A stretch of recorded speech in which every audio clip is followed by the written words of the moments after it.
WestfordCat was at the George R. Wallace Jr. Astrophysical Observatory, better known as the M.I.T. Wallace Observatory, on August 21st. Most in the country will remember that date as the day of a total solar eclipse from Oregon to the Carolinas. But in Westford and the rest of New England, the moon obscured the sun only partially, causing the sunlight to dim but not darken the day. Still, there was no end of interest in the Observatory Hill, just off Route 40, where two students of astronomy were keeping the 150 in attendance organized, informed, hydrated with water and soft drinks, and fed with snacks.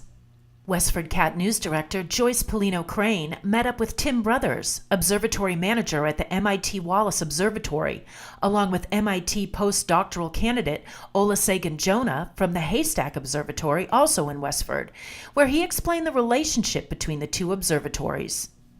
Yeah, so this is sort of a unique event. This is our first joint outreach event I think that we've ever done in our 46-year history, at least for Wallace. So we are on opposite sides of the hill, but we are all part of the MIT community. And there's probably about 20 observatories up here. Haystack and Wallace are the main observatories. Wallace does optical, so anything you can see with your eye. We study planetary bodies in our solar system for the most part.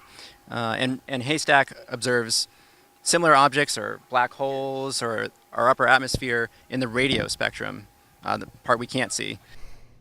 Spectators from Belmont, Boxborough, Shirley, Billerica, and Medford came to share the experience.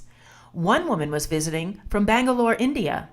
A total of 7,500 had tried to win a coveted spot on the hill by registering on the observatory's website, but only the few early bird registrants got in. Stacey Okada Garcia from Wellesley brought daughters Catalina and Seraphine to the event. Seraphine shied from the camera, but here is mother and older daughter telling Joyce why they attended. It's an unusual event, something you don't get to see very often, and I definitely wanted the girls to see it. And Catalina, what do you think about this event? I think it is a wonderful thing to do on the summer, and I have actually never seen it before, and I am just glad my mom brought me today.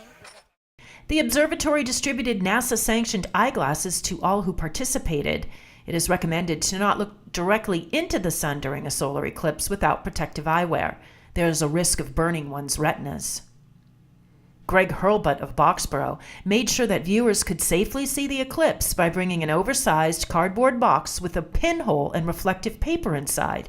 Kids took turns putting their heads inside the box and watching the reflection of the eclipse. All right, so Greg, what is this box? So I'm not sure what these things are called, but basically it's a big pinhole camera that allows you to look at the sun reflected off a white sheet of paper so that you don't have to burn your retinas.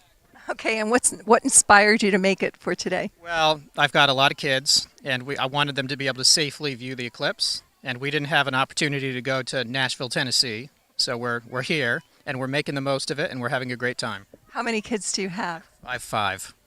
What town are you from? Boxborough with a B. Yes. Okay. And what's your background? I'm a scientist, but in biology, not in astronomy. So how's the box working? It's working fabulously well. That was the prototype box. That's okay. But, this is a step up. It was a day that will not be forgotten.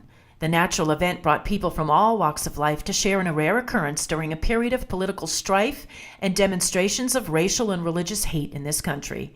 Like most mothers, Mother Nature knew what she was doing.